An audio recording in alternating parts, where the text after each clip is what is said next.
Coming to you live from the JRE Tobacco Aladino Mobile Studios, it's the Cigar Pulpit.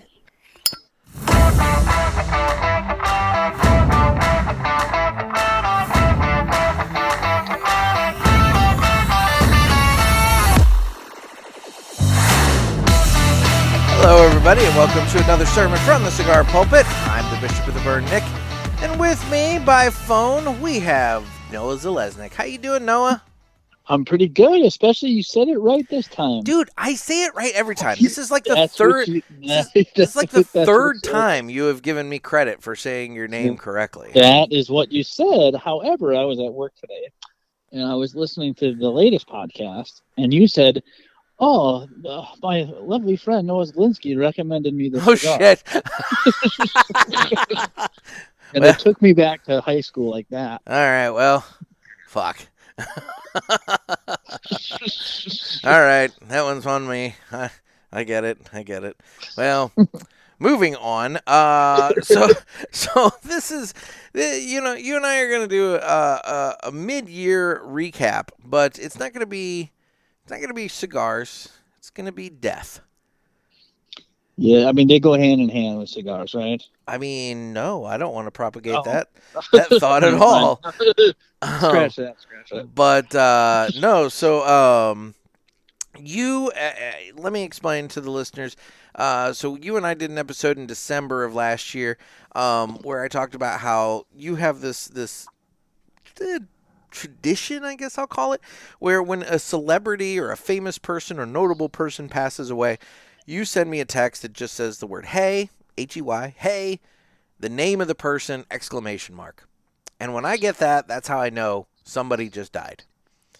And I'm like the obituaries of like TMZ. You really are. I mean, and you're fucking quick. I'll give you that. I beat you sometimes, but by and large, you get them to me first. And anyway, so last year we kind of recapped who we lost in 2023, and we made some predictions for 2024. And I figured it would be fun to recap perhaps who we've lost so far in 2024 and review our predictions for 2024 and see if we've gotten any of them right.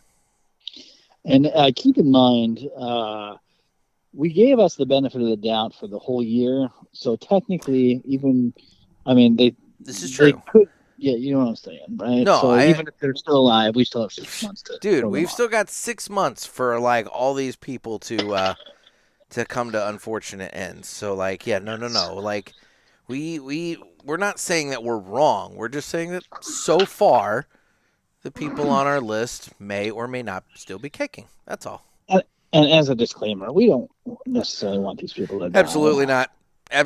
I'm not wishing death on anybody. We're just kind of looking at it logically. Jake Paul, maybe. Pete Davidson, maybe. You have a real hatred for Pete Davidson and Jake Paul. Yeah, those are my two. Okay. And I've never met them. Maybe we get along. I don't know. Probably not. Maybe. I do know that Pete Davidson has a Bada Bing tattoo. I mean, that's something. I mean, that's got to count for something. You would think. Of course he would get probably the douchiest aspect of that show, tattooed on him. But, whatever. So. All right. Well, it's time to fire up a cigar. So what are you smoking there? I am smoking the Kristoff Guardrail Matador size. Okay. I will freely admit, I have never smoked the Kristoff Guardrail. Oh. It came first time I had it. Yeah. Was I bought it when we were down at Pulpit Fest last year. Oh. It was not Riverman. It was the second place we went to. Lit. Okay. Yeah. And then I bought it, and I just went to cut it, and my Alicia pulled up, my wife, and reminded me that we had dinner reservations. So it's time for you to go. Yeah, so I never actually smoked it there. I smoked it right when I got back, and I've had quite a few since then, but that was the first one. All right. Well, I am smoking the Kristoff Veinte. I think it's pronounced Veinte. It's the 20th anniversary Kristoff cigar. According to their website, it is a medium, full-bodied cigar with creamy notes of baker's chocolate, cardamom, light notes of white pepper, subtle notes of spice, brown sugar, hazelnut, and a rich roast coffee finish. It has a Brazilian wrapper, Indonesian binder, and Nicaraguan and Pennsylvanian filler. And I am smoking the 6x60, which is not my preferred size, but it was the size that was available to me when I purchased it. I actually don't know this, Nick. What is your preferred size? I like Toro. Yeah, I'm generally a Toro guy too, unless I don't have the amount of time, and I'll go Robusto. Yeah. Although typically, if I have the option, I will go Torpedo. Okay. Just because it seems like those are the higher skilled rollers, so they seem to be a little bit better quality, right? Okay.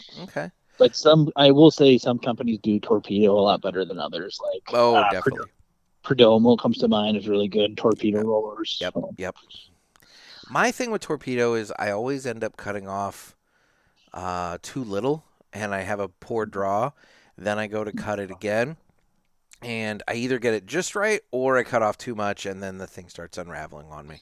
And so it's really yeah. I don't know. I need to figure out what the secret there is, but yeah, just precision, just slow it down. I guess. So you would probably never make it as a moil. No, I would not make it as a moil. That much has long been proven on this show. Mm-hmm. So speaking of cutting, it's now time to cut the cigar. The official cutting is brought to you by 2guyscigars.com. That is the number 2guyscigars.com. Two Guys have been around for 40 years, and they are the trusted name in the cigar industry. Everybody knows Two Guys, but if you don't, please give them a try. You will not be sorry.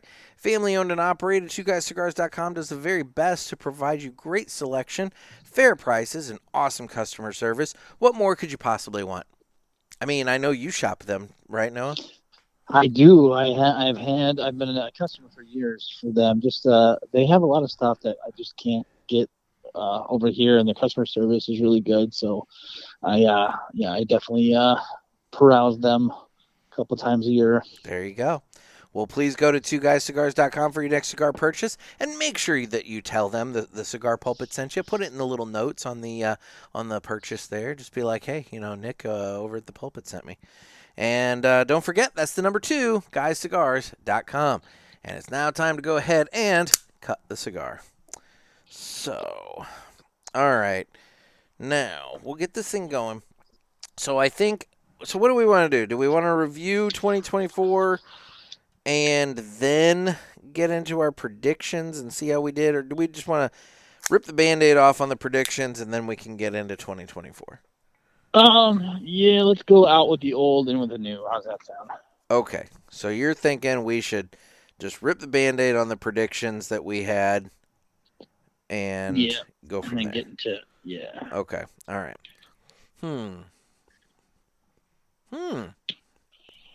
It's a very earthy and kind of bitterish cold draw on this Kristoff Veinte. Kind of, I don't know. They said baker's spice in their description. I could see that might be that bitter component that I'm getting on that. So, possibly. I don't know. I don't know. I'm just not the biggest. I used to smoke a lot of 6x60s, and I just don't do it. Yeah.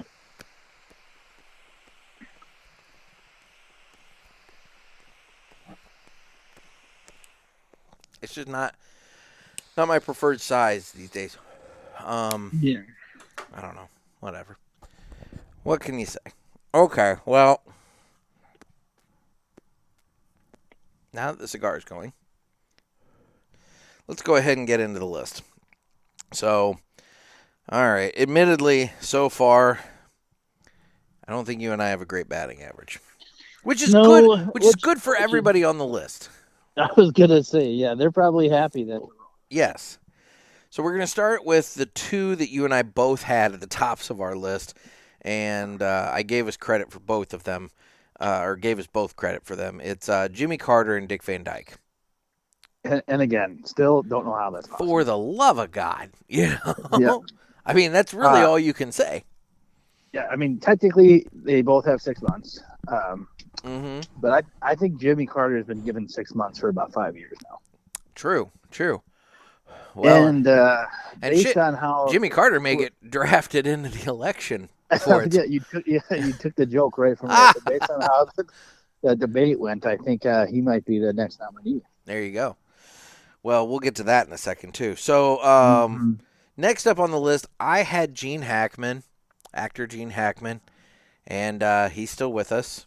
While you had Clint Eastwood. Isn't he sick? Is he sick or something? I thought I saw like a recent video of him like strolling the streets, like confused or something. You know, maybe. Or maybe that was a while ago. I'm doing the thing again. I did it the last time that you and I were on, and did this, and now I'm doing it again. 2 days ago, there was a new photo of Gene Hackman that came out. And he actually, I mean, he looks old. He's 92, but he's out and about. So there's something we said for that, I guess. I guess so. I mean, if he knows he's out and about, anyway. Well, yeah. So, and then you had Clint Eastwood. And he's like making a movie, I think. I mean, you were saying in December that he was making his last movie or something. Yeah, I think he's in the process of making his last movie. Oh. So, yeah, as soon as he stops working, that's probably going to be what does him in. Maybe. I don't know. And then I had Tim Curry, and you had Mel Brooks. Yeah, I was going to say, speaking of still working. Making a movie, I was going to say, you got Mel Brooks with Josh Gad teaming up to do a sequel to Spaceballs, which, I'll be honest, we don't fucking need. Just leave it alone. I mean, the only way to do that movie is to make fun of how badly Disney has just whored out Star Wars. Which probably will be, I would imagine. Though, knowing Mel Brooks, I'm sure I would think that would be the track. But, but dude, let's be real. They kind of already did that in the first one when they had the Spaceballs gift shop and they were talking about all the different shit you could buy with the Spaceballs name on it. Mm-hmm. So, that was a good film. It was great. And you know, so I don't feel like it's needed. All right. Well, then after that, I had Bruce Willis. You had Bob Newhart. And they're both Willis. Yeah, they're both still with us. Bruce Willis getting worse, from what I understand. He's got. I don't know if he had it at this time, the time of our last recording, but he's got the full-blown dementia now. Yeah, he had. Well, I think the last time we recorded and talked about this, he was no longer verbal.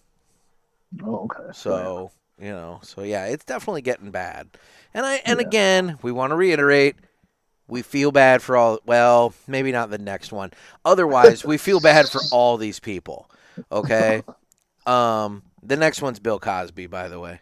Oh, okay. Yeah. I was wondering when this was going. Yeah, I don't fucking feel bad for Bill Cosby. Yeah.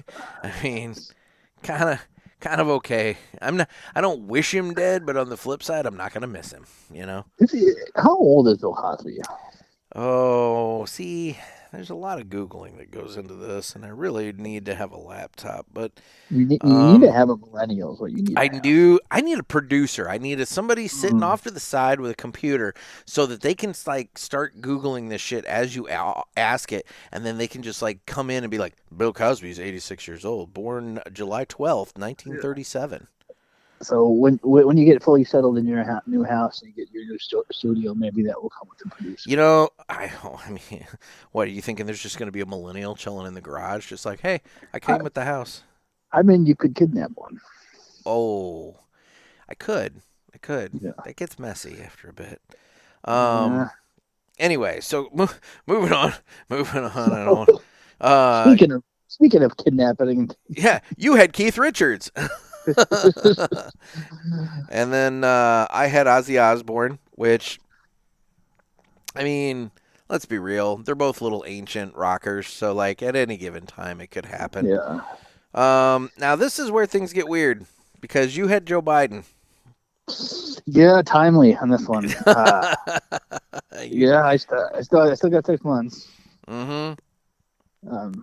I mean, his presidential thing's probably done, right? That's probably good. Boy, it fucking feels that way. I mean, I don't want to get into the politics or anything, but I mean, even the Democrats are like basically saying like, we got to dump this guy. I mean, at this point, the Republicans are the ones rallying behind him because they want to keep him on the ballot. Yeah. He looked fine. Yeah, sharp as a tack. Let's keep him on the ballot. You know, fuck yeah. Oh my God.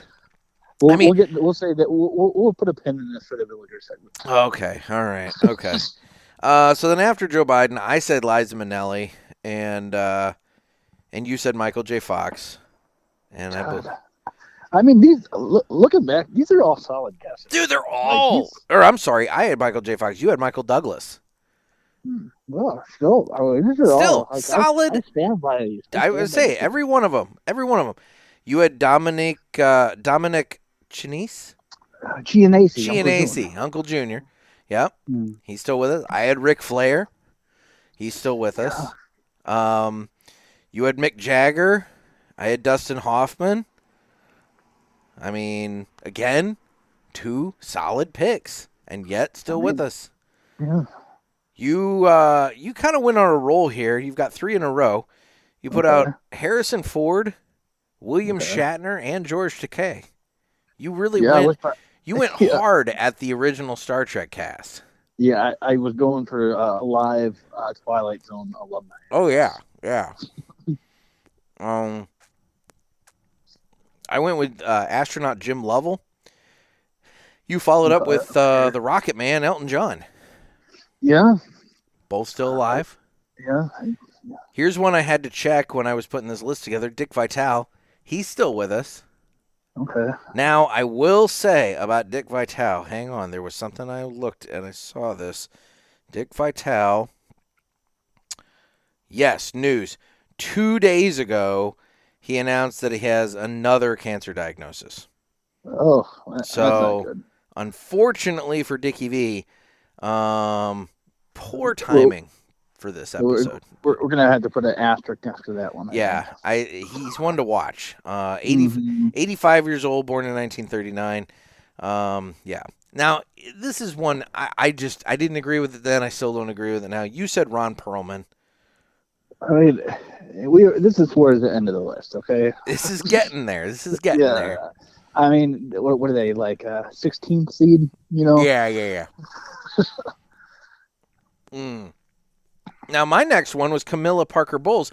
And I'll be honest, what I didn't foresee is that she might outlive King Charles. Yeah.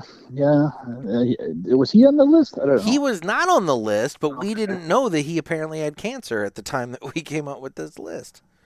So, so there's that. Now, your next one is one that we had to look up because I swore that he did pass, but he did not, and that's Robert Duvall. Yeah, he's just one of those guys that you just assume is dead. He feels like he's been dead. He feels like it. I could have swore I remember him dying like recently, but evidently we have a Mandela effect on him. I guess so. I followed that up with Joe Exotic, who apparently is still running for president from jail. So, for what it's worth, if you don't like either option, I guess maybe Joe Exotic is an option for you. He should be a member of the cabinet in some regard. I don't know which, but he's the cabinet member of party, Yes. Anyway, and then you ended your list with Christopher Walken, and I came in with Britney Spears. And that was a hot take. It was a hot take. I will admit it was a hot take. Although, wasn't she dancing with knives and shit around that time? I think that's what sparked your pick. I think so. That was, yeah. So. Mentally unstable, and I mean, any day she could just, go on a, murder-suicide. Yes. Yeah, I don't wish any of these people to die. It's just, it could happen. So. All right, well, now let's head on over to Wikipedia and take a look. They are very nice over there to put together a list of notable deaths by month. And entries are listed alphabetically by day. So, like, there's that. Now, the problem with this So these are the people that we should have had on our list. Yes, these are the people we should have had on our list. Now, the problem is there are a lot of people on this list from all over the world. And they are people that I do not know. And just scan for the big names. I am scanning for the big names until you get a producer. Until I get a producer, you guys got to sit through this bullshit. Well,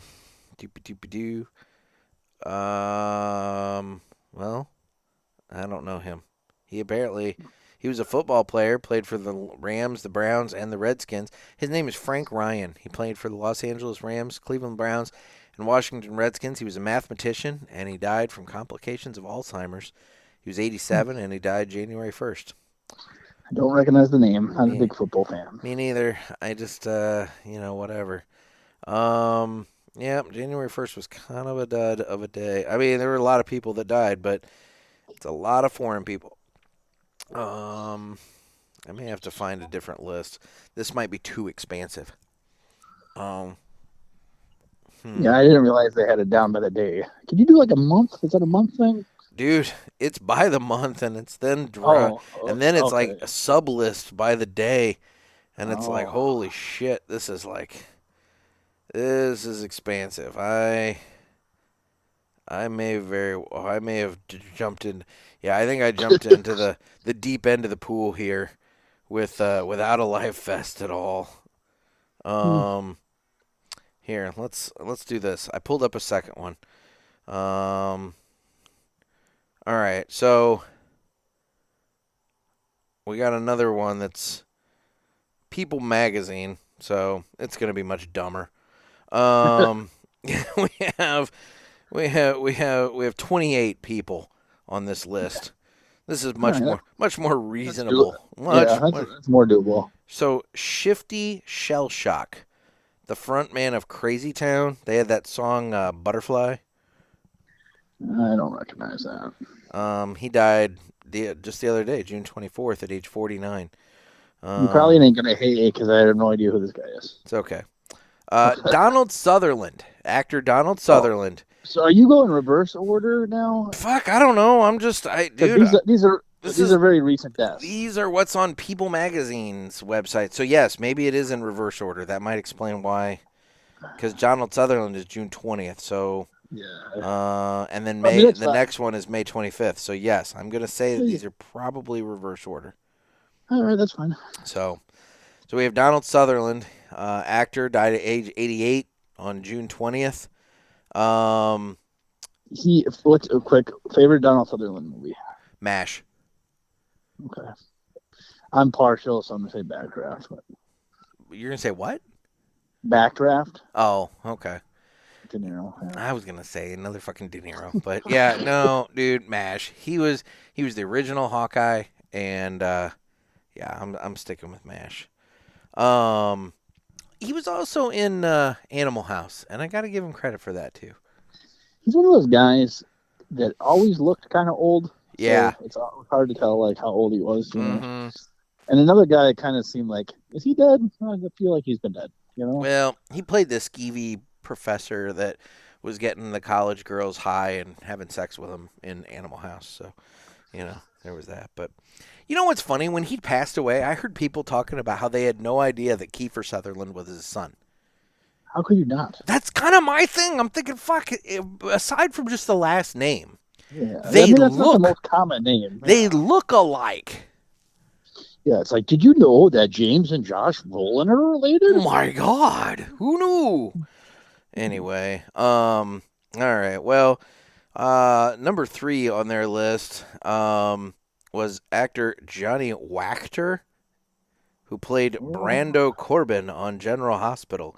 He apparently was 37 years old and died of a fatal shooting on May 25th in Los Angeles. Oh, yeah. I did hear about that. It was like like a carjacking. Yeah, He like fought Wachter the and a guys. colleague saw 3 men trying to steal a catalytic converter from his vehicle. Yeah, And although he did not attempt to stop them, he was shot and killed. Son of a bitch. Sucks to be Mr. Wachter. Yeah. Professional golfer Grayson Murray died at the age of 30 in May. Apparently his parents later confirmed his cause of death was a suicide in a statement released through the PGA Tour on May 26th. That sucks. 30 years old, professional golfer, and Yeah. Sometimes it's the ones you least expect, you know. Yeah, well, there you go. Grayson Murray. Oh, here's one. Okay. Morgan Spurlock. Yep, I remember that. He was the documentarian, I should say, who made Super Size Me. He died May 23rd from complications of cancer. He was 53 years old. You know, I would have thought the McDonald's got him. Although maybe that's what caused the cancer. Who knows? Those fries are probably linked to the cancer. Probably. Well, you know, they did leave those, what was it? Was it a fry or burgers? They left out for ever at the end of that movie, and it never changed. It never grew anything and all that. Like radioactive. Yeah. Okay. Musician Charlie Collin, founding member of the band Train, died at age 58 in May. Apparently he was house sitting for a friend in Belgium when he slipped and fell in the shower. Jesus. You know? At 58, it seems like an 88-year-old death. You know, you got to watch the shower, man. I'll admit, I've almost bit it in the shower a couple of different times. You got to watch that. That'd be an embarrassing way to go to St. Peter, you know. Tell me about it. I got a dream about that, by the way. Remind me to get back to my going to heaven dream, okay? Okay. We'll put that in the Villiger segment. I want to talk to you about that. It's an interesting thing. Next up on the list, we have actor Dabney Coleman. He died May 16th at age 92. He was at his home in Santa Monica, California. And, I remember, I don't know if it was you or who I was talking to recently about Dabney Coleman, but I remember bringing up Dabney Coleman, how he was always the bad guy in the 80s movies and shit. And then wasn't he Major Dad? Didn't he have that TV show right. Major Dad? That sounds right. I'll support that. Yeah. I don't know. Anyway, the bottom line, Dabney Coleman, he's one of those actors that you're like, who is that? And then you see him and you're like, oh, that guy, Yeah, I had that recently with, I don't know if he's on your list yet, but Martin Mull, he died. I haven't seen him on this list, and actually, since we're going backwards, he may not be on this list. So, yeah, that's some bullshit. So, yeah, Martin Mull. He's one of those guys who are like, oh, I don't know who he is. He's like, yeah, you do. Yeah, you do. Him, And, I knew him. He was pretty good in Arrested Development and yep. Roseanne. And Clue. Mm-hmm. I mean, and correct me if I'm wrong, wasn't he in Transylvania 65000? I'm not familiar with that film. So see, hang on. We're going to go down to the Googles. We're going to go down a slight rabbit hole here. Transylvania 65000. Transylvania 65000. Oh, no, I'm thinking of Ed Begley Jr. Fuck. Never mind. Oh. Never mind. Well, they do kind of look similar. Kinda. Transylvania 65000 is a movie about two tabloid reporters assigned to get the scoop on the Frankenstein monster who is reportedly living in Transylvania. It features Ed Begley Jr., Jeff Goldblum, and Gina Davis. And Michael Richards. It sounds like an interesting plot and an interesting cast. Dude, as I recall, this was a great movie. So, for what it's worth, everybody should be looking up Transylvania 65000.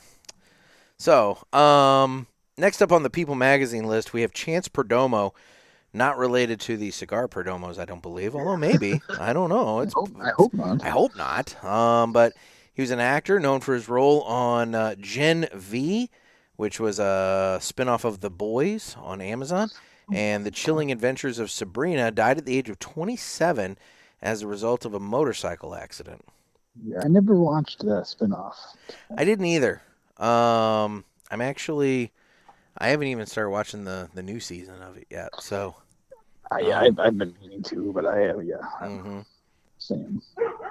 So then coming up, we have actress Barbara Rush. She's known for her roles in It Came from Outer Space and Peyton Place.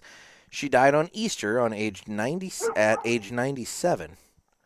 She passed away peacefully at 5:28 in the evening. So, Well, that's good to know. there you go. At 97, you want him to pass away peacefully. Yes. I don't know who this woman is. Jennifer Leake, known for her role in 1968's Yours, Mine, and Ours, died March 18th at her home in Jupiter, Florida. She was 76. Yeah, I don't know. Robin, followed up by Robin Bernard. She was a General Hospital actress. Died at age 64 in March. She was found dead in an open field behind a business in San Jacinto, California, according to a press release from the Riverside County Sheriff's Office. So she was murdered. Okay. Well, they say that foul play was not suspected. What's fucking left? Animals? Animals or drugs, I guess, maybe. I don't know. Yes. Yeah. Maybe she wandered out there or something. I don't know. But anyway, well, apparently on Valentine's Day, we lost Anne Whitfield. She starred in the holiday classic White Christmas, died at age 85. At the time of her death, following an unexpected accident during a walk in the neighborhood. So, did she end up behind a dumpster as well? Possibly. Okay. Now, here's one from February 5th. We had country singer Toby Keith.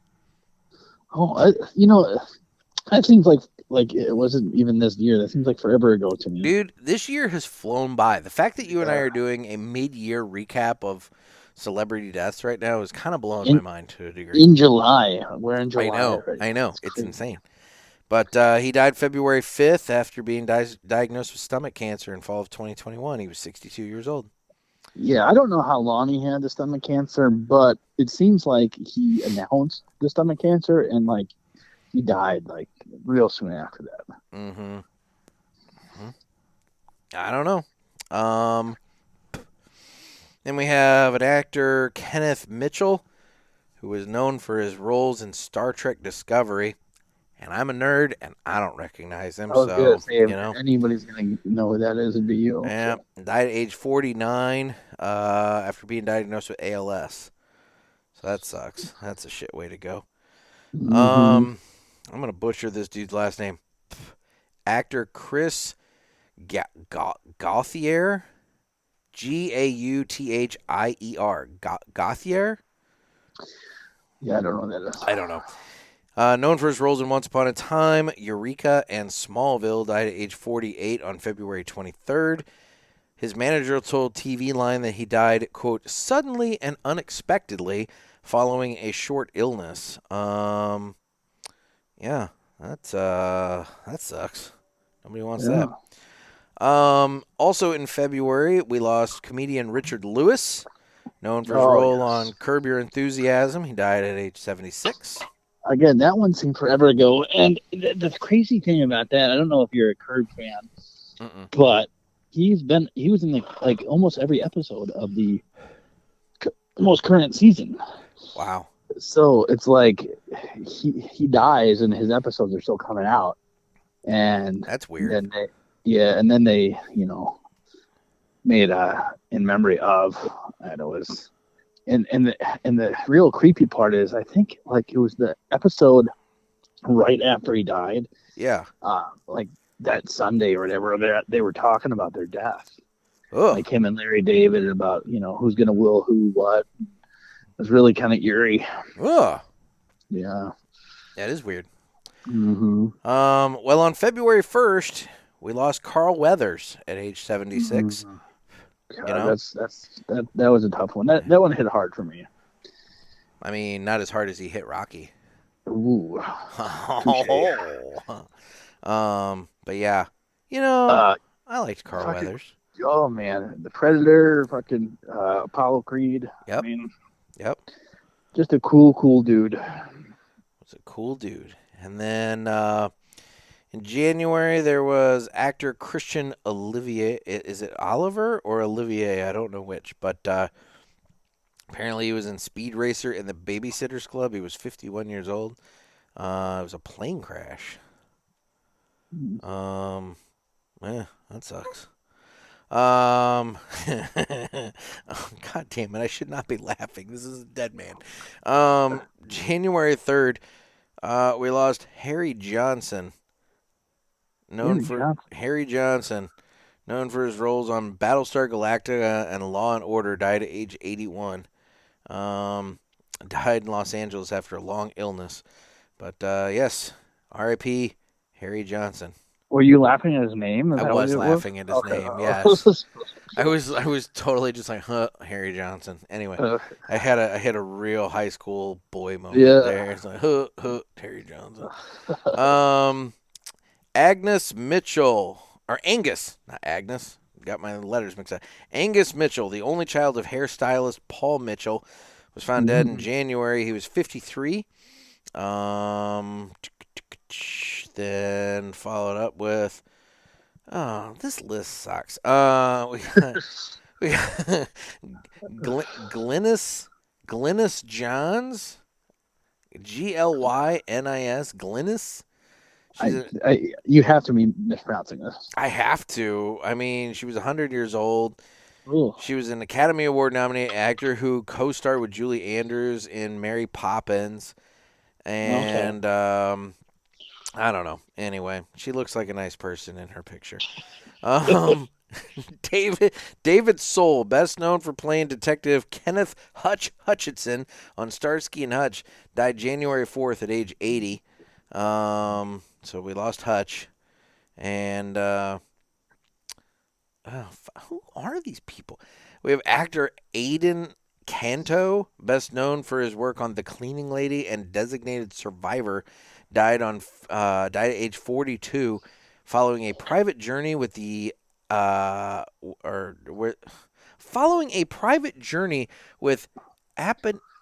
can't even say that word. Some sort of cancer. But, like, why would you say it was a private journey with that cancer? It's not like you're taking it. Sounds like he was on that trek. Like, you know, I'm going up in the mountains. We're gonna go. We're gonna go hiking. Cancer and I. We're gonna go hiking, and we're gonna. Cancer and I are taking a holiday together. Yeah, we're gonna go. You know, swim in the creek, and you know, just hang out for a little while. The fuck. Anyway, damn, People Magazine sucks. I'm just putting it out there. Then followed actor Alec Musser, Musser, Musser, age 50. And he's in All My Children's. Man, they love the soap operas on People Magazine. A lot of soap opera deaths this year. Guess. Dexter Scott King, the youngest son of Dr. Martin Luther King and Coretta Scott King, died at age 62 on January 22nd. He died after a valiant battle with prostate cancer. So we got the son of Dr. Martin Luther King. Gary Graham, best known for his role in Star Trek Enterprise. Didn't watch Enterprise. Died at age 73 on January 22nd. So there's another one. Isabel Thomas, the wife of Killers of the Flower Moon producer Bradley Thomas, died by suicide at a Los Angeles hotel on January 29th. Probably because she tried to watch the whole damn movie. He wouldn't let her up to use the bathroom. She's like, I just have to pee. And he's like, fuck you. You have to sit and watch the whole thing through the whole time. And, guess I'll die. Yep, and she died. Sucks. Anyway, and we're rounding out this horrible People Magazine list with Chita Rivera, a Tony-winning actress, died at age 91 on January 30th. After a brief illness. So, yeah. I will say that I don't know if they left anybody out, but I do know that they did not include Willie Mays. Oh, yeah. He died recently. And he was one of those, he was like 93, and he was one of those, like, I could have sworn he's been dead, but. Yeah. This list sucked. I mean, this list really sucked. I'm I'm still kind of going over the Wikipedia list, but dude, let me tell you, you and I would still be in mid-February or mid-January by now if I would have stuck to this list. I feel pretty comfortable that People Magazine got all the soap opera deaths. Yes, I do believe that is the case. I don't think we have ignored any soap opera deaths. But I will say there are a lot of foreign celebrities, we'll say celebrities that did not make their list. And, well, it is what it is. But, well, I mean, all in all, it's not, 7 months in. Yeah, I was going to say, we're just doing a little recap, just a little, it's not comprehensive, it's, it is what it is. So. Yeah, and considering that all those people that on our list didn't make it, I mean, there's not that many that did, so it's good, right? I mean, dude. No huge deaths, I would say. Well, no, who's the biggest death? I don't know. Probably Toby Keith. Probably Toby Keith, yeah. I think Toby Keith might be one of the biggest deaths. I mean, otherwise it's what, Hutch? Yeah, I mean, some names that they were like older and expected, like Willie Mays and stuff. But yeah, I'd probably say Toby Keith is probably the gal who played in Mary Poppins. I mean, alongside Julie Andrews. I mean, it's like, yeah, realistically, it was kind of a meh list. So, yeah, that's all right. That's good. That's fine. We don't want it to be a super awesome list. I mean, we don't want a bunch of people that we know. I mean, back to our list though. Is there anybody you want to remove or update to the front? I mean, no. I mean, I'm pretty solid in my pick still. I mean, Britney Spears is definitely a wild card. I would say that the odds of that taking place are probably slim. But I knew that when I put it out there, in December. I don't know. Are there any that you're like? Well, I'll tell you what. Second guessing. If Jimmy Carter makes it through this year, I give up on him. He's immortal. He's had brain cancer and been in hospice for 5 years now. You know which one I would be surprised if he did pass, based only on a recent commercial he did in Canada, is William Shatner. Yeah, I mean, he's always working. He's always that dude something. Is like the Energizer Bunny, man. Mm-hmm. So, but he's got to be. God, he's got to be. He's in the 90s for sure. Oh yeah, I mean I'd say he's up there. 93. Yeah. No. Well, here to the Googles. And he's not the fittest gentleman, if I remember. I want to say he's a bit portly. Yeah, I mean he's not the thinnest guy, but he's 93. His birthday is March 22nd, 1931. Okay. Well. But even with that, I'll say I thought he looked slimmer in that Canadian commercial about the fishing industry or whatever that I sent you than he has in quite a while. Yeah, I mean, the key is active and working, man. I think that's what is keeping a lot of these guys alive. Yeah. Honestly, just, working, keeping active, just being busy and productive. I think that's a big that's big for staying relevant and alive. And I would think so. I would definitely think so. Health advice by the Cigar Pulpit. Exactly. Because you take one look at me and you're just like, I need health advice from that guy. Anyway. So, real quick, before we get into the Villiger Cigars Entertainment Report, or you know what? We'll do it because it's entertaining. It's time for the Villiger Cigars Entertainment Report, brought to you by Villiger. Villiger Cigars, one of the leading cigar and cigarillo manufacturers in the world, founded in 1888 and still family-owned and operated. Head over to VilligerCigars.com and check the store locator to find a shop near you that carries them. We guarantee that Villiger Cigars will be a wonderful addition to your humidor and cigar rotation. So, buddy, how are you with interpreting dreams? I mean, not well. Is anybody good? I don't know. They're all just fucking guesses, right? Okay. So I'll do my best. I'm gonna put this out there. I'm gonna go through this dream, and I've explained this dream a couple of times to people now, and so I've got it down. But I woke up a couple evenings back at like 10 minutes to 4, and I got the voice recorder on my phone, and I quickly explained the dream on my voice recorder like right away because I knew this is one. This is one that I knew I wanted to remember, you know. Mm-hmm. And I'm glad I did. So, in this dream, I am dead, and I am standing with Mike Brinker, who you know from the show. Mm-hmm. I'm standing with Trey Mack, and I'm standing with this guy named Matt that I went to grade school with, and I haven't fucking thought about for 30 years. Gosh, fucking weird how that works sometimes, right? Yeah. So the four of us are standing at the bottom of a staircase. And you said you're dead. And we're dead. And are you all dead? Or we're all dead. We're all dead. Okay. It's like fucking, and it looks like we're standing like on a cloud, and it's just white. Like the sky is white, the floor is white, you know, whatever. But there's this staircase leading up. And there's an attendant, and he goes, "Gotta go up to get to heaven." We're like, okay. Now, you're thinking, it's heaven. It's a nice staircase, right? Fuck that. This looks like this kind of staircase you would take to get to the top of a roller coaster at like Coney Island.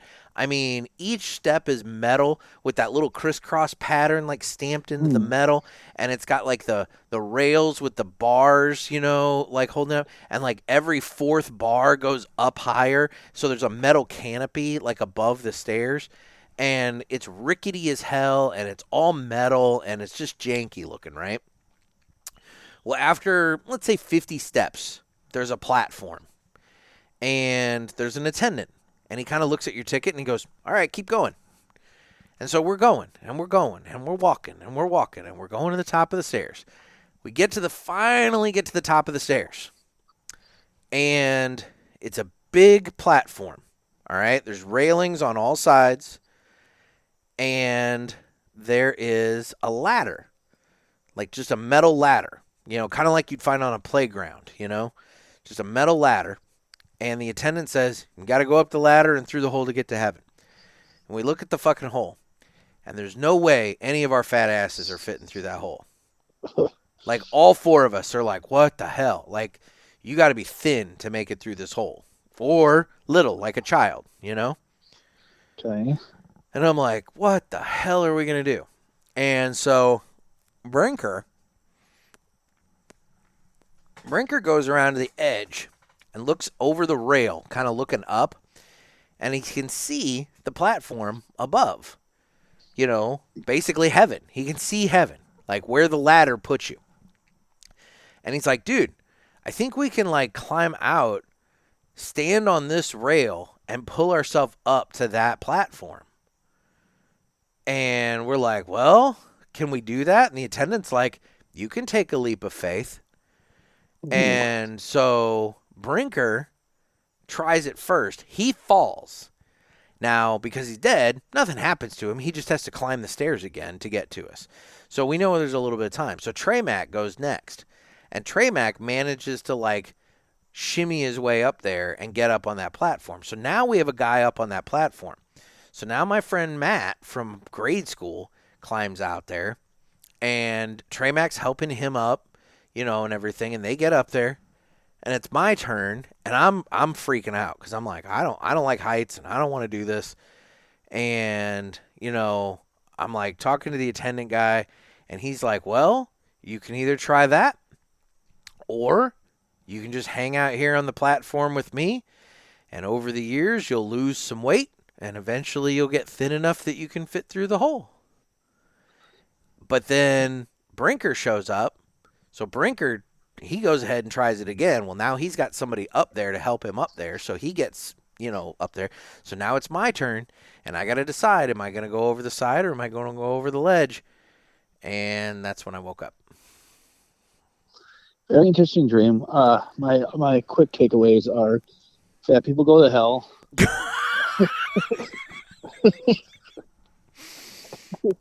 I think the platform Purgatory, is that what we're saying? See, that's kind of okay. That's kind of my takeaway. I've thought a lot about this. This has been like fucking 3 or 4 days now.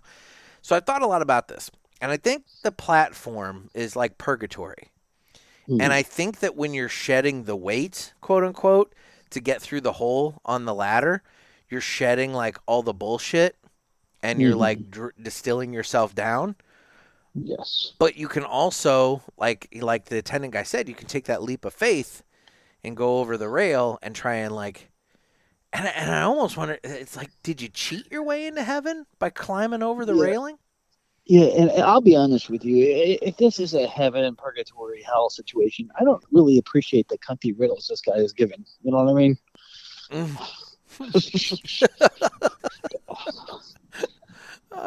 But I'm just like, it's so weird. It's just so weird to me. You described it. I don't know how familiar you are, but hot tub time machine. Oh God! I mean, I've seen it. I haven't seen it like a bunch of times, but so the guy that you're describing, what brought to my mind is Chevy Chase playing the hot tub repairman. Yeah. With all these like subtle answers, subtle non-answers, and riddles for their questions. Maybe that's actually a really good point. But yeah, so I it was weird, man. I don't know why I was dreaming about fucking Brinker and Trey Mac and some dude from 30 fucking years ago. That's the weirdest part. 4 of us trying to get in heaven. Here's the real question. Have you followed up with him? Dude, I have no way possible to get in touch with him. He's not on like Facebook or anything? We're not Facebook friends. I mean, he might be on there. I've never looked, but like I haven't thought of this guy, like I said, in 30 years. Yeah, that's the weirdest part to me. Like Trey Mac and Brinker makes sense, but that one's a curveball. Now, at any point did Trey Mac's thong get caught on the rail? No, I was kind of expecting one of the attendants to tell him that he couldn't go up because he wears ladies' underwear, but that didn't happen. So he needs to shed that on the purgatory platform. How is your cigar? It's good. I was actually just thinking that it is a nice, I'd say medium-bodied cigar. Construction on it's been really good. I mean, my burn line is pretty straight. I mean, I'm digging it. It's got a decent draw, and there's no flavor that's really coming through that's like, predominant or and definitely nothing offensive. So it's a good cigar.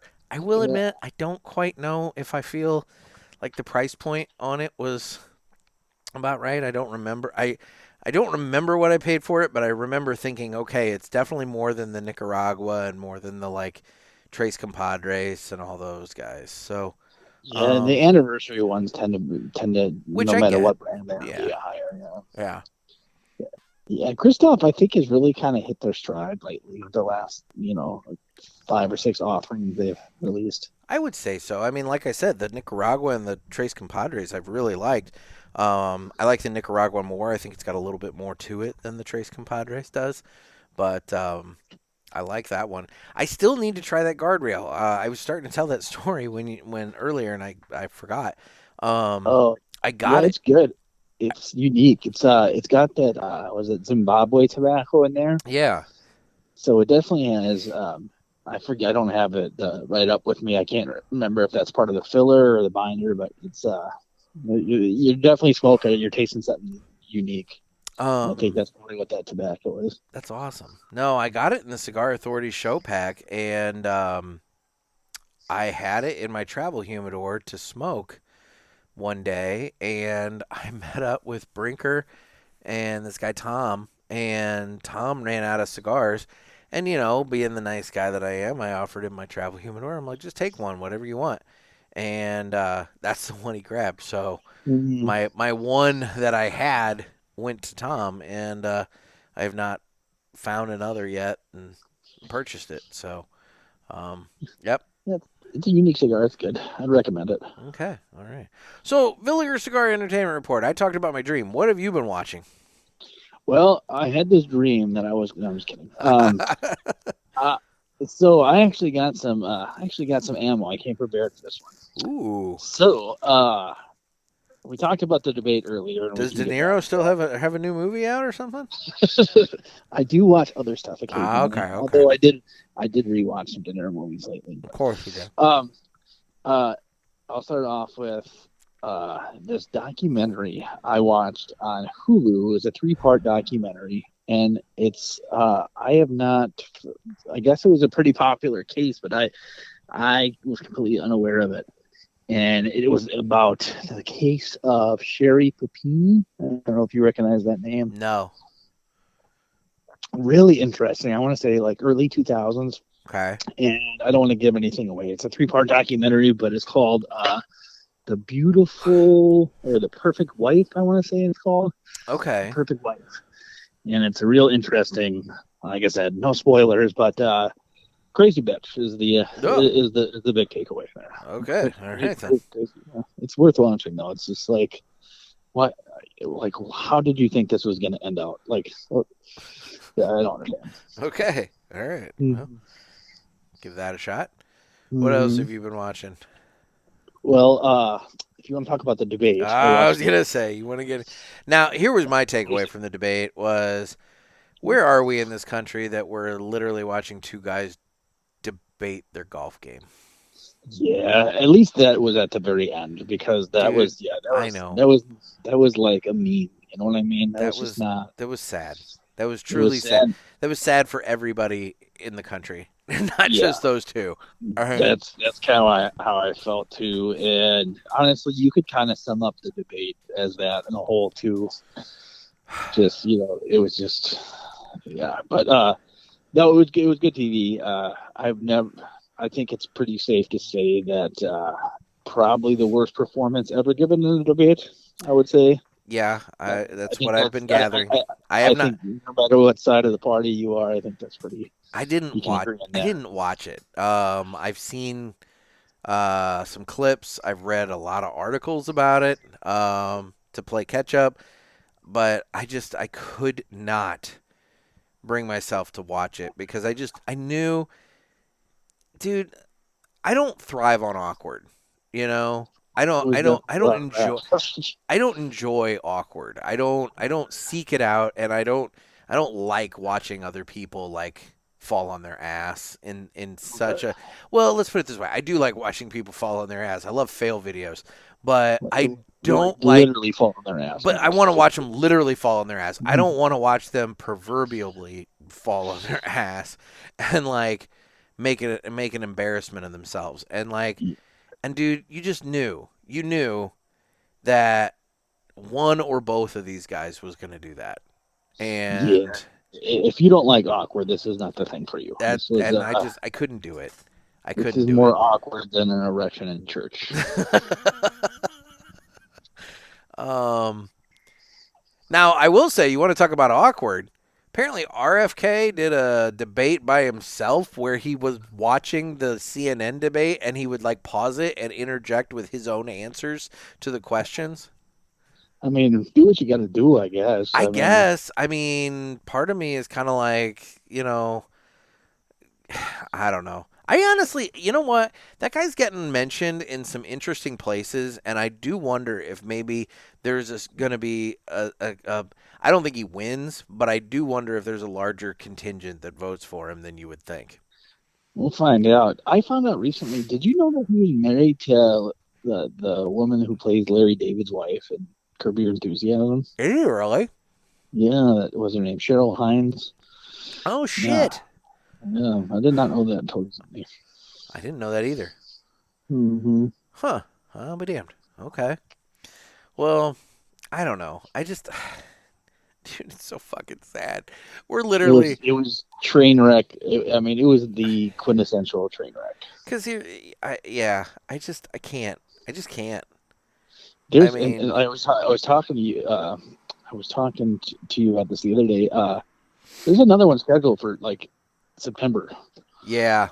So it's gonna be a lot going to happen between now and September. But I mean, it's going to be even worse if it's the same if it's Biden still. I mean, that's Well, I've heard some rumblings that it could be that they're wanting to try and slot in Gavin Newsom.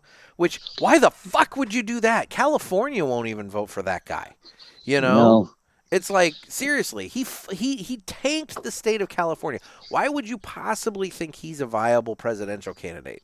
You know, because he's charismatic. You know who he reminds me of? no. Christian Bale from American Psycho. Oh God. Bateman.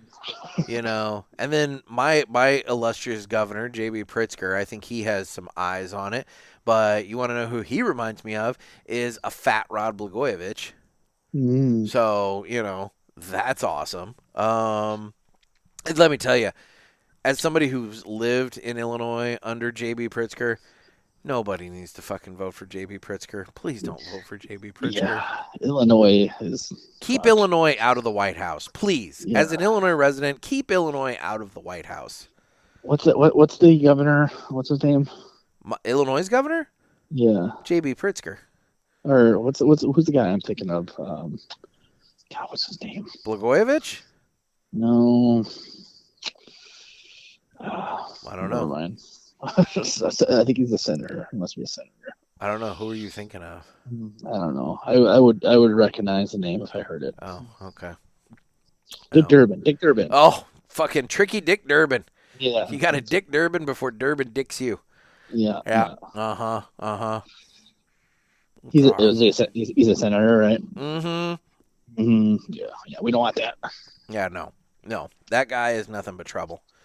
And don't quote me on this, but I think he was one of the proponents for a lot of these FDA anti-tobacco. Oh, no. things. He is super big in the anti-tobacco stuff. No, that guy is nothing but trouble all day long. Now, I will say, and I've done absolutely 100% no research on this, so I'm talking completely out of my ass now. But I guess there was a Supreme Court ruling on something called the Chevron case, which it technically had to do with like fishermen up in like Maine and like that area. And basically the government was telling these fishing companies that they have to hire or they have to allow for an oversight inspector to be on all their boats and that the companies have to pay the salary for that oversight inspector. And so even if, let's say, a boat went out and caught absolutely nothing that day, they still have to pay to have that oversight inspector on their boat. And so that means they're actually like losing money at that point, right? So these fishing people, I guess they sued and it went all the way to the Supreme Court. And the Supreme Court basically slapped down all government agencies and said, you can't be making arbitrary rules without Congress. And so now my question becomes, how does that impact the FDA as it pertains to cigars? Because I don't think the FDA can do that now that the Supreme Court has said this. But I don't know. I'm not a lawyer. I haven't looked into this in any way, shape, or form. It sounds like a tricky dick move. It does. So, what have you been watching or entertaining about anything? What have I been watching? There's a show I have discovered on HBO, and it's a cartoon called Smiling Friends. Yeah, I think you talked about this in the last time. This thing's fucking weird, dude. Like, it's weird. It's trippy. I've been laughing my ass off at it, but it's bizarre. I mean, it is not your normal, like, cartoon show, you know? I think it's Adult Swim, which kind of makes a little sense, you know? But I've been entertained by Smiling Friends. I've been watching Smiling Friends lately. It's adult, right? Like, it's not for kids. Oh no, this is not a kids cartoon. Yeah. No. I will have my son stick with Thomas the Train then. Yes, I was gonna say, Max is sticking with Thomas the Train. He will not be watching Smiling Friends, but I'll watch Smiling Friends. But otherwise, I'm trying to think. I've been busy as fuck. I was really gonna have. say your plate is pretty full these days. It is really full, and I have not really watched a whole lot. I have been binge listening to Bad Friends, that podcast. Yeah, I Um, was. Those videos kill me. I should probably subscribe to the Dude, pod. the podcast itself is great because like I've actually come across some points that I'm like, oh, I've seen this video, but Hmm. like, holy shit, when you get all the context and everything, I mean, it's just funny as shit. They've got this guy that has been coming on their show, I guess this year he's come on like 3 times, and they call him Greg, but that's his middle name, and I guess his name is Creekor, as they call him, and so it's like, and they're making fun of him for his name being Creekor, and like even his middle name Greg is spelled Graig, so like Craig only with a G. Yeah, those was it Santino? He cracks It's me like, what up, the man. fuck? I know. It's just it's dude, it's funny as shit. So I've been I listening to that. I don't know if it's that guy you're talking about or not, but I saw this video. It just killed me recently, and it was this guy. He goes on. He's like, he was vegetarian or whatever, It and might be so him because Bobby Lee's like, I don't want to be mean, but and Andrew Santino's like, go ahead, say it. He goes, you must eat lots of vegetables. that's him. Yep, that's him. I don't know why that just killed me. And the dude's all meek and sheepish and everything. Mhm. Yep, that's Greg. Oh my Mhm. god, it's some of the funniest shit, man. But I guess his last name is something. I don't know what his last name is, but it's got goop in it, and so they call him the Goop. So Mhm. like it's like the Goop, and but that was before they discovered his first name was Creekor, and so now they're all about calling him Creekor. That's funny. Dude, it's entertaining. I will say that I'm not necessarily taking away anything, super intelligent, but in terms of something funny to listen to while I drive, I was gonna say just background stuff. That's what I usually use I'm podcasts for. all It's about just it. kind of All background. about it. Yeah. Yeah. So, yep. So that's good. Um, I don't have the button synced up for the 3 cigars. Oh, So, guess what, motherfucker? guess what, motherfucker? It's time for 3 cigars we smoked and enjoyed this week. Anyway, so do you have 3? Of course I Of do. course you do. Let's see. Let's see if I can do this from memory. Oh. So on Friday, I went to my out of town about an hour and a half away to this city nearby called La Crosse, and they have just a great cigar lounge. Shout out to Briar Patch Cigar Lounge in La Crosse. Okay. And I had a Roma Craft Cro-Magnon. Great cigar. I don't often get a lot of Roma Craft around these parts, so whenever I see them at a brick and mortar, I usually pull the trigger on those. Same. I don't really smoke a lot of Roma Craft either. It's one of those things. Whenever I do, I was like, God, I need to smoke more of these, but I just never, Yeah. they don't disappoint. I never see them around. And Exactly. I think there's like one shop in St. Louis that carries them, and it's one that I don't frequent. So, A, it's really out of the way, and B, the owner is a dick. But I won't. that's 2 reasons not to go. Yeah, I won't get into that. But yeah, that's one of the things. But no. Anyway, well, all right. Well, there you go. So Roman Craft Cro-Magnon.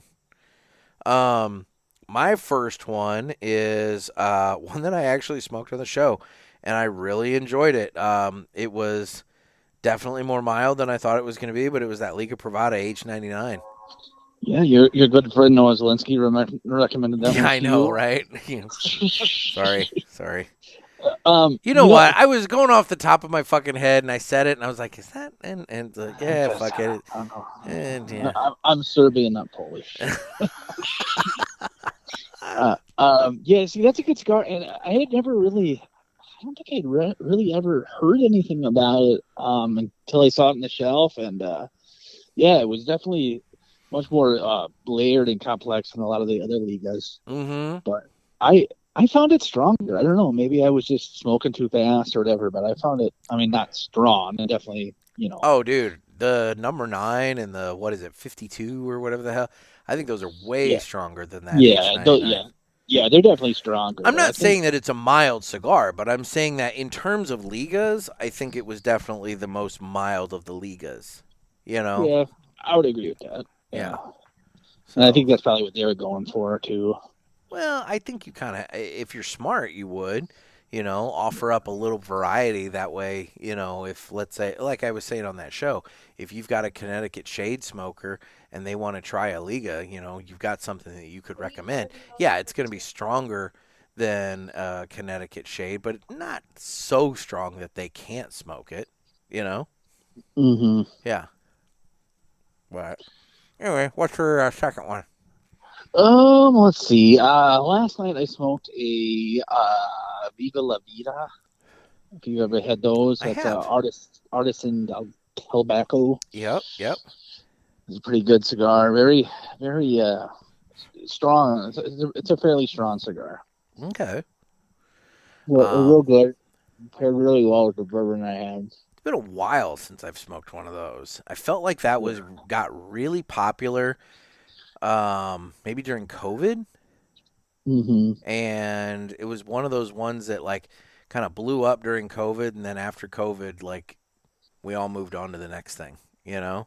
Right. Yeah. Um yeah, but I remember it being an all right cigar. Mm-hmm. Yeah. Oh, cool. My second one is one that I smoked. I went out with Brinker on Saturday. We swung by the hill, and I smoked a Bandolero Serie T Traficantes. That's the little Bellicoso, the torpedo version of that Mm-hmm. cigar. And I'll tell you what, man, I do not smoke Bandoleros regularly because aside from the hill having, I think, maybe 2 facings of them, there's not really a lot of places around. There's nowhere around here that really carries them. Mm-hmm. So like when I'm up at Two Guys, I'll smoke more of them. But like around here, there's really nowhere to do it.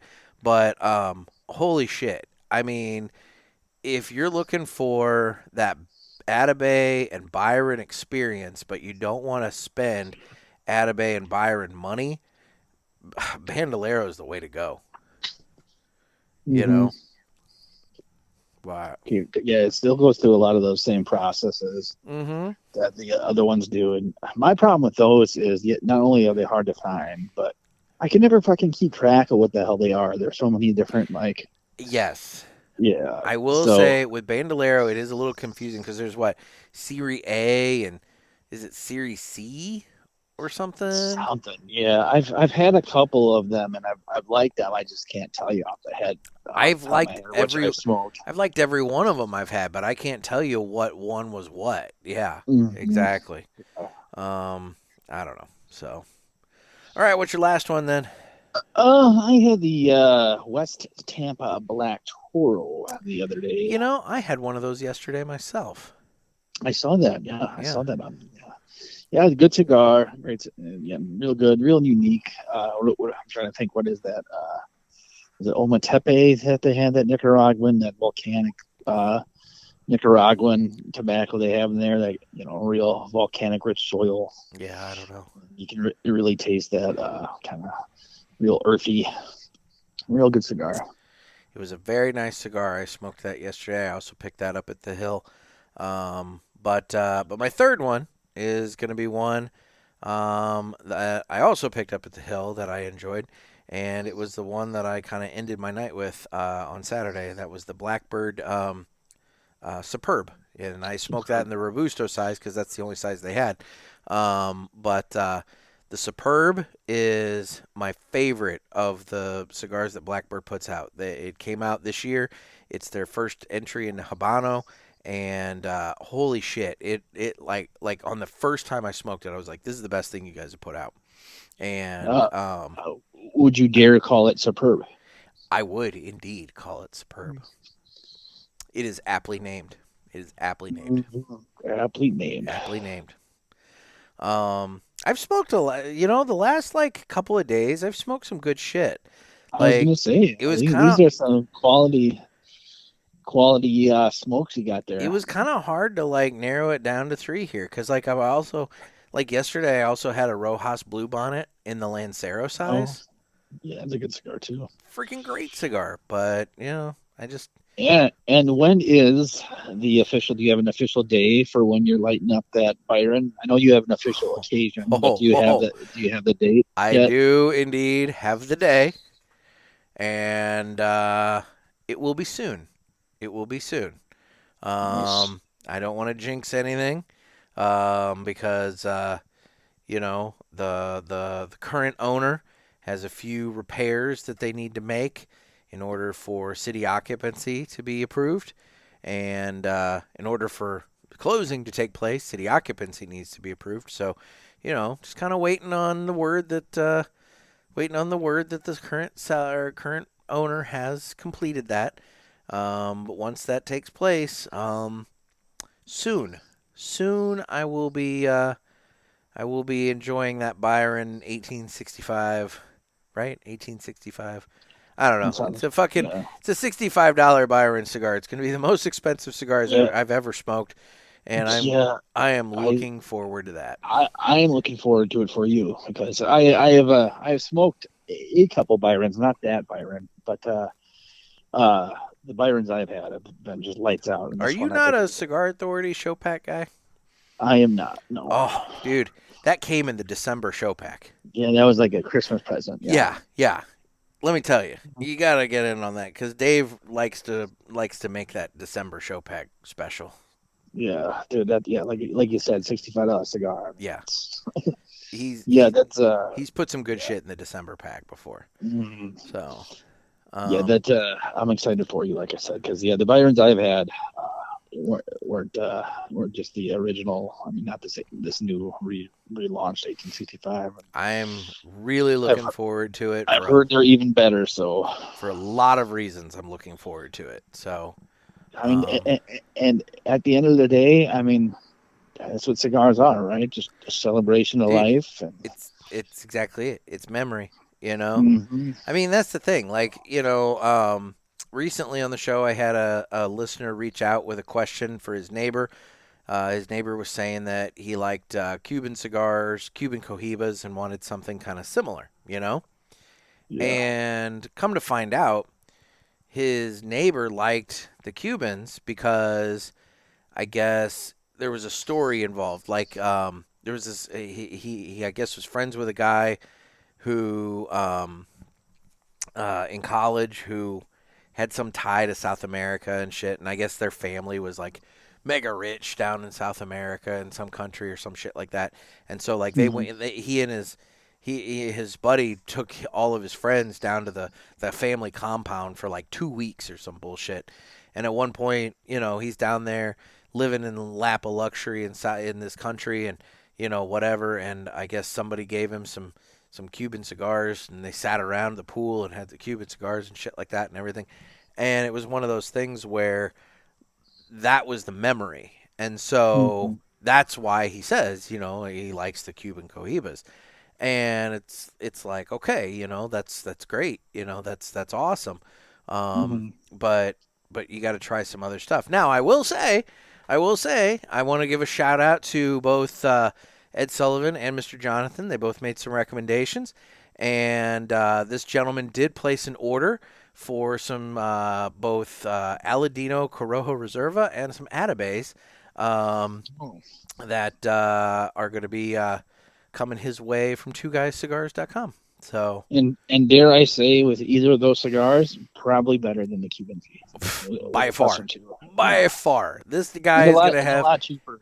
a much better smoke. And yes, exactly. It's a hell of a lot cheaper than going out and buying a Cuban Cohiba these days. So, And most importantly, probably more consistent, right? You don't have to worry about any draw problems. And I mean, you can get more of them, and they're well, going you're to going to get perform like flavor it. variation too. I mean, that's the Mm-hmm. thing. I mean, look, I've smoked a handful of Cuban cigars, and don't get me wrong, They haven't been bad. The ones that I've smoked, I haven't had a bad one. I haven't had one that didn't draw right, and I've been fortunate in that regard. Mm-hmm. But one thing I will note is they are very one flavor note. It's like what you get at the beginning is what you have at the end, and it is what it is. And if you like it, you're great, and if you don't, you're screwed. I mean, like, to put it in perspective, let's say that let's take Cuba out of the equation. Let's say it was just a regular cigar, Mm-hmm. and you bought that at let's say it was a new brand you tried, and you would smoke it, and you'd be like, "Oh, this is good," but would you buy that again? It was just, you know what I mean? Mm-hmm. So here's the thing, and here's what I'd say to that is, I guess it would all depend on price point. If I'm buying a $5 cigar, I don't expect massive flavor variation. I kind of just wanted to, personally at that price point, I just wanted to smoke right. As long as it smokes right and the construction is good and I get a nice clean smoke throughout, if it tastes the same all throughout, I don't necessarily mind that with a cheaper cigar. If I'm spending more than that, I would kind of expect and kind of think that maybe I would get a bit more of a ride. But if you're buying, let's say it's a new brand, and let's say they're coming out and their cigars are $10 to $15 a piece, kind of in that price range, and I'm getting a cigar that maybe burns okay, no draw issues or anything like that. But on the flip side, it's floral just the whole way through, no flavor variation. Exactly. It's going to be like, oh, it was good. I don't know if I'm not going to run to it, Right. I don't know. I mean, as a modern day cigar smoker, what we have available to us, I mean, we're spoiled, Oh, completely. I mean, dude, I smoked a Sancho Panza, the Extra Fuerte the other day, right? That's the red band Sancho Panza. And I remember grabbing it off the shelf and saying to Brinker, I was like, damn, dude, I haven't smoked one of these in forever. And he goes, I really like that cigar. I'm like, I do too. But the thing is, A, I never see it anywhere.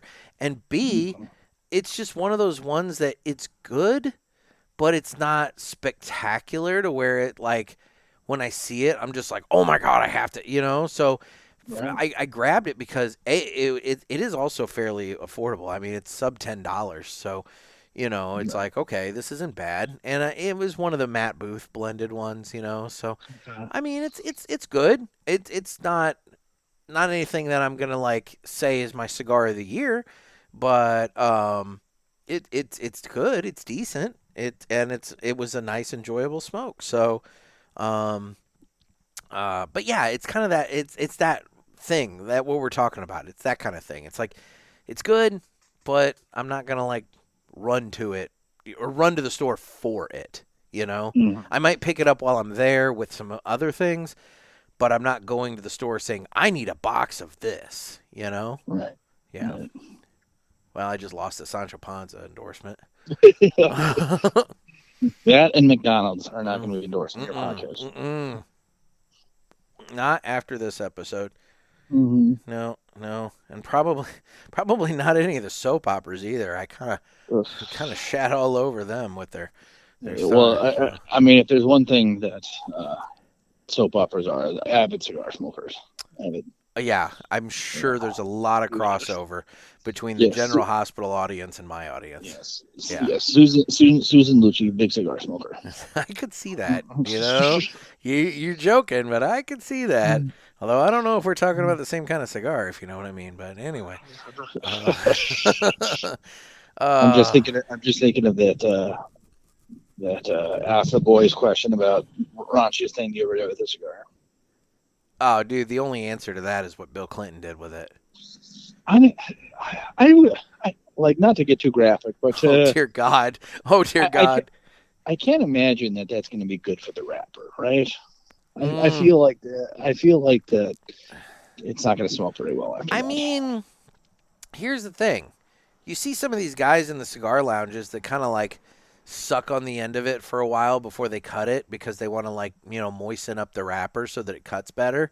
It's not all dry. I mean, maybe it had a really clean cut. I will never know. I will say one of the greatest fucking things ever in modern history was having Bill Clinton on the cover of Cigar Aficionado. Oh, God.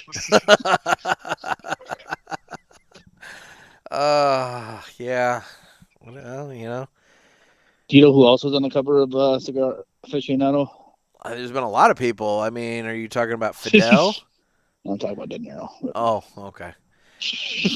Why did I not go to De Niro? I should have gone to De Niro. Here I'm thinking about Fidel Castro. You know, yeah. I swear, I am convinced, and we're going to get all sorts of conspiratorial for a moment. So I think it was the most recent issue of Cigar Aficionado. It's like a big travel guide, or all about Cuba, a big travel guide for Cuba. Yeah, I read that at the Cigar Lounge the other day. Yeah. Here's my conspiracy theory.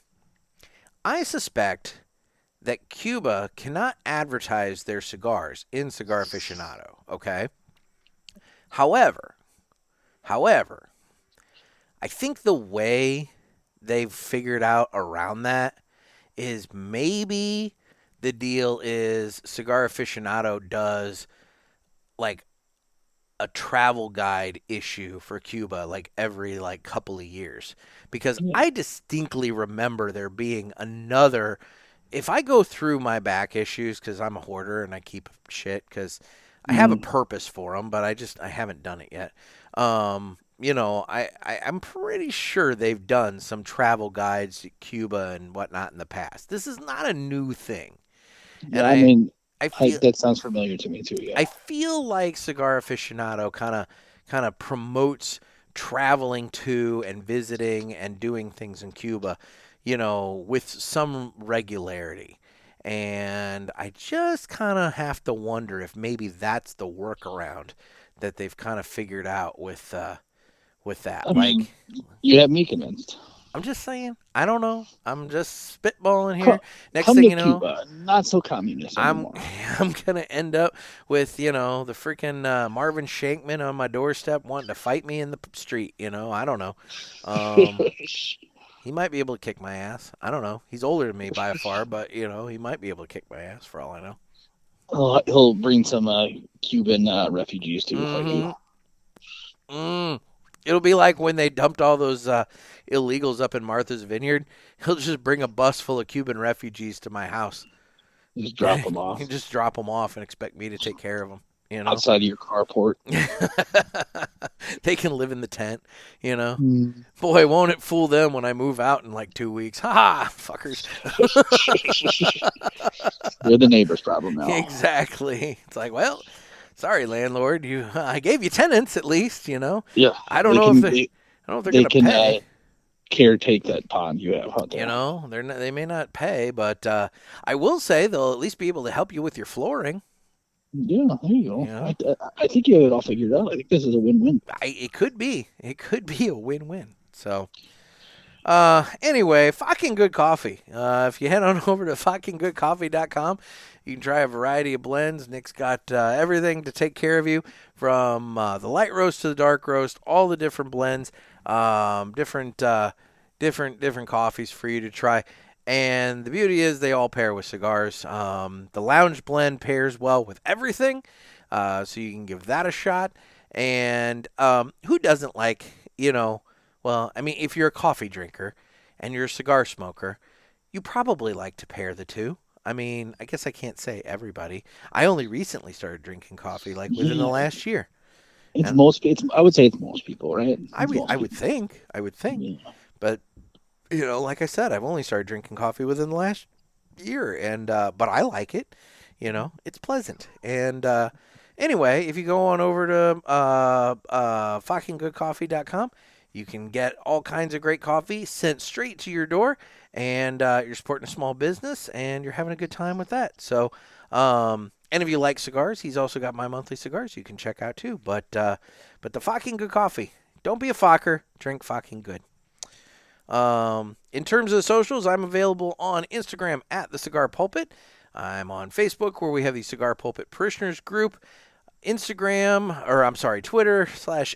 and all that. I'm on there. YouTube, where you can watch this. And we do need your calls for Ask the Pulpit. Those episodes have gone really well, and I've been enjoying those. Area code 863-874-0000. And I'm on Instagram as Mr. Zeleznik. You dick. Yeah. Mhm. Mr. Zeleznik, if you like cigar photos and snake photos, a bunch of random shit. Follow God, me. I feel bad. I feel It's bad. okay. I've been called much worse. Well, I get it, but like I was priding myself on the fact that I hadn't screwed up your name, and then then you say like you got it right, and I was like I got it right the last 2 times, and you're like didn't get it right that time. I'm like fuck. No, it was fresh in my memory too because I listened to it this morning. So. Oh, great. Okay. Well. Great. Final thoughts on your guardrail there, buddy. It's good. It's slow smoke. I'm still not even done with it. I'm just in the final third here. So Same. I am in the final third of this, the Kristoff Veinte, and I'm enjoying it. It's picking up a little bit in strength. Still not anything like super heavy. I'd say when they described it on their website as a nice medium, I would say that's a very apt description. Um, and I would say the dark, the baker's chocolate is definitely there, kind of that bitter chocolate, component. I have not done a retrohale, and I'm kind of afraid to do so here in the final third. I haven't heard you cough, so that makes sense. Mm-hmm. Holy shit! Well, there's, yep, it's the strength is on the retrohale, so, it's lingering. Some hair on that chest of yours, Mr. Miller. Yeah, I have hair at the moment, yes.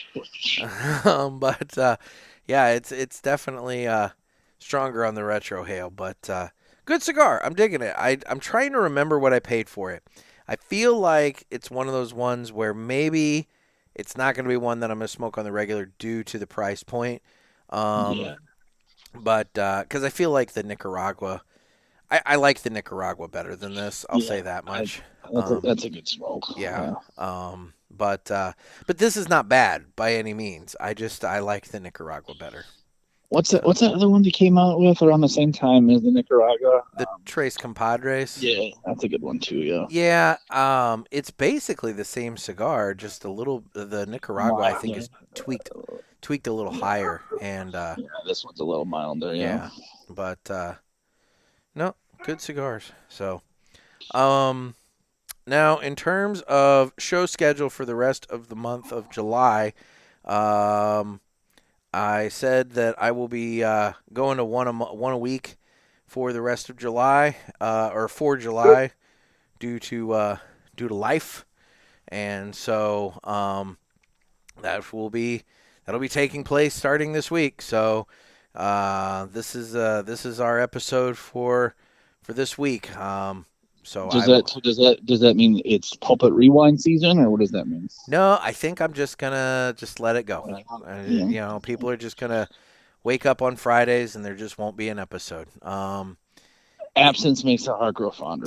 It's one of those things where if let's say by some weird freak of nature I have some time and something comes up and I can pull it off, then I'll do so. But I will say be watching for Tuesday episodes, but realistically the Friday episodes I think this month are going to be absent just due to there's a lot going on. I mean, between moving and there's a family trip involved this month and more moving and it's just prepping this place to give back to the landlord and this and that and whatever. It's like there's a lot going on this month. So. Hashtag life, right? Yeah, this is it. I don't want to.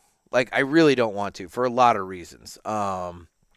That I won't bore everybody with, but it's one of those things where there's truly no choice in this matter. I think I would probably be doing detrimental harm to myself to try and get 2 of them out a week at this point. And not to mention, I mean, if it's forced and how good are they going to be? And that's the other thing is, I mean, look, as it has been, I've gotten fortunate to get some guests lined up, and then when I have to do a solo show, the last 2 times I've done that, I've had Ask the Pulpit calls, which has been a huge help, and another reason why I'm encouraging everybody to call the hotline at area code 863-874-0000 and get your calls in, just so that in case I have to do a solo one, I have calls that I can run with. I'm But glad that segment's back. yeah, but realistically, I just I cannot promise the ability of doing 2 a week. So I think for the month of July, you just kind of get a break. This is an opportunity to catch up. There's actually quite a few people I talk to that they're like, "Yeah, I'm not quite caught up. I'm behind. I'm doing this and whatever." This is an opportunity to give people to catch up, and they can catch up. They can get caught up, and then starting in August, we can hit the ground running from the JRE Tobacco Aladino, not mobile, just studios at that point. All the way to Pulpit Fest. All the way to Pulpit Fest. Sometime this month, I want to get Renee on so we can talk about Pulpit Fest, because he's got all kinds of stuff that I think everybody would be very entertained to hear. You're going to Pulpit Fest, so you're going to want to definitely tune in on that one. And, so we've got some stuff cooking. I've got I don't even want to jinx it. I've got a phone. Let's put it this way. I've got a phone call tomorrow with a potential new sponsor. So hopefully exciting. That comes together, and I can have that gentleman on the show, so we can roll the red carpet out for that, and so we'll go from there. But for right now, we're just gonna take it easy in July, and everybody can catch up. I can worry about, getting life situated in such a way that, I'm not, dying of stress at 42, and, we can move on. So yeah, you can't be on this death list, Nick. No, trust me, I want to make it through 2024, buddy. I do. So anyway, well, Noah, thank you so much for taking time out. I appreciate it as always. My pleasure, buddy. My pleasure. You know what? It would be a fun idea is to play the Aladino bumper as we go out, huh? Shit, I can't. It's on my phone. Well, never mind. I mean, I guess I might be able to. I don't think you're going to be able to hear it if I do. Oh, okay. Yeah.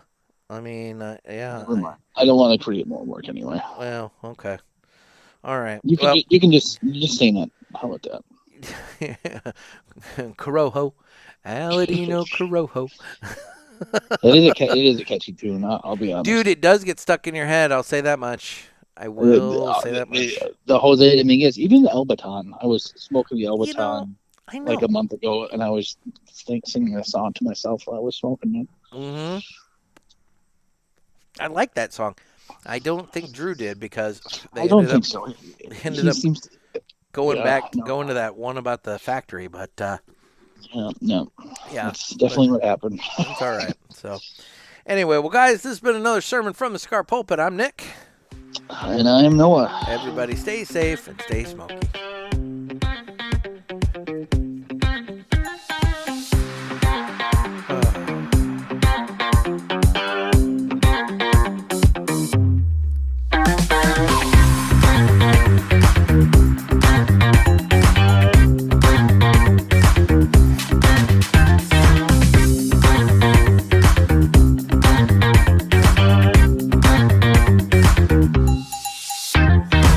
Yeah, I'm going to have to figure out that I'll tell you, once I get the permanent studios kind of set up in such a way, I'm going to look into the idea of, so my board has some buttons, but I only have so many that I can assign. I feel like there's got to be a sound pad that I can hook into this board where I can assign more buttons, but then also be able to use the phone like I am with you now, so that theoretically I can do this. So I'm going to... I would think so. That's probably an Ed Sullivan question. Well, I'm 100% sure. Dude, there's a real good chance that what's going to happen is I'm going to wake up in the morning and I'm going to have an email from Ed Sullivan with some Amazon links, because, that's how this goes. Is I upload this thing Monday night, comes out Tuesday morning, Ed gets up at the ass crack of dawn and he listens to it, and then before I even wake up, I've got an email from him answering whatever questions. So there's a very real possibility that's going to be the case. So I don't know. Here's an Easter egg to sign off with. Oh boy. Anybody you got to pick one from your list that hasn't died yet. You have to pick one who you think is going to get a hey text next. Who's the one that is next to get a hey? Okay, so from my list, who do I think is going to be the next one to go? Mm-hmm. Okay. Well, you have your list, so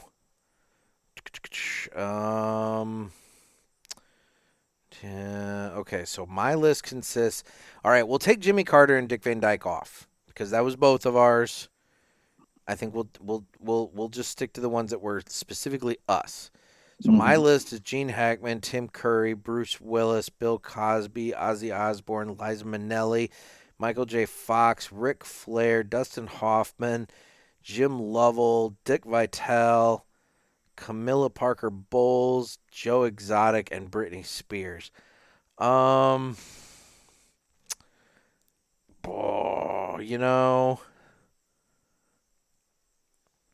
I am going to say, I don't wish it. I'm going to say Dustin Hoffman. Ooh, that was a curveball. I would have thought you would go with Vitale based on his. And I feel like that's the easy one. I feel like he's the easy one to pick, and it's possible, but cancer's an unfortunate, slow thing. Although he's older too, so I mean, age might get him before that. Yeah, I mean, they're all up there. So I don't know what's up with Dustin Hoffman. So I'm gonna say Dustin Hoffman, but I don't know. It's gonna be a small coffin. It will be. He's, I believe, a little man. Yeah. All right. He was like towering over Cruz in Rain Man. Well. Cruz was towering over him. Yeah, exactly. And Cruz is a little dude. So, yeah. So who's the one on your list that you think is going to be the next one up? I'm going to go Newhart. I'm going to go Bob Newhart. Bob Newhart. Yeah, I could see that. He'd be out of nowhere. And I really am going to feel like shit if, like, tomorrow I have to send this text out. It's going to be like a Bob Saget moment. I don't want that. Oh, yeah. I really don't want a Bob Saget moment, but I will say it would be really, really creepy if you and I nailed it. Yeah, dark. Very dark. As this whole episode was, really. Dude, these death episodes do tend to be dark, but yeah. It's kind of their thing. So. It is. So, all right, man. Appreciate it. Yeah, talk to you later. Later.